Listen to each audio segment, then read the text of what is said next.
Eto na, welcome to Basta Beat! Madali lang to, dalawang leaders, dalawang grupo. Labanan para sa 2 puntos. Ang labanan natin, Samson versus Delilah versus Leon. Okay, ang tanong ngayon. Sino ang leaders? Balin na raw, Balin. Ano talaga? Sino sa mga boys? Jay. Ito si Boy, ito naka-Jay ko ka.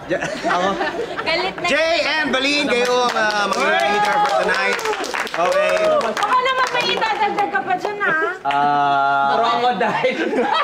No comment. Tawa niya. No comment. 5 seconds para mag-isip ng inyong balaban. 5, 4, 3, 2, get ready and... Basta Beat! 1 point sa mga girl. Lagi panalo ha. Bawi boys, bawi boys. Bawi tayo. Okay, 5 seconds para mag-isip. 5, 4, 3, 2, get ready and... Basta Beat! All one. Eto na, magkakaalaman na kung sino ang ilalagay sa ating sa pool sa pool. 5 seconds. 5, 4, 3, 2, get ready and... Basta Beat!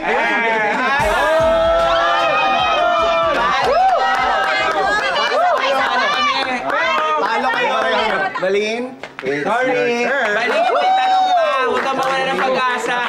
Pwesto, Balin, meron kang lifesaver question na pag nasagot mo, si Jay ang papalit sa pwesto mo. Okay.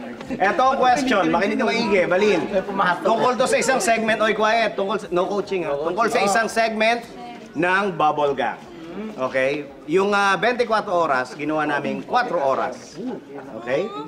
Si Mike Enriquez, ginawa nating Michael Ricketts. Ang tanong, yung tagline ng 24 oras na serbisyong totoo, ano yung tagline ng Bubble Gang? Mamimili ka. Una, sakripisyong totoo. Pangalawa, kilikiling totoo. No coaching ha? No coaching. Pangatlo, sementong totoo. Okay? Sakripisyo, kilikili, semento. 5 seconds. 5, 4, 3, 2, A is sakripisyong totoo. A is wrong. Ang tama, kilikiling totoo. Ay, son. Ginagawa ni Ogie ni Papayang 1. Okay? So ngayon, meron 3 chances si Jay para pabagsakin ka kasama ang ating mga kaibigan! Wala, lahat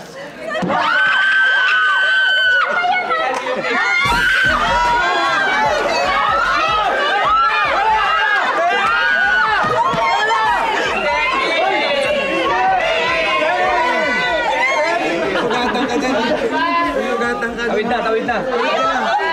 Tumalo ka lang, papunta doon sa ano. Okay, stepping si Jay, ano? Kaya Balin, may chance kang pabagsakin naman si Jay ngayon. Ganti. Love you! Gopal. Hoy! Second. Kaya mo yan! Dako! Kaya naman! Ulak mo na. Step in! Ulak mo na. Palakpakan natin ang dalawang to, si Jay at si Balin. Yan po ang Basta Basta Beat. Magkita-kita tayo next week dito sa...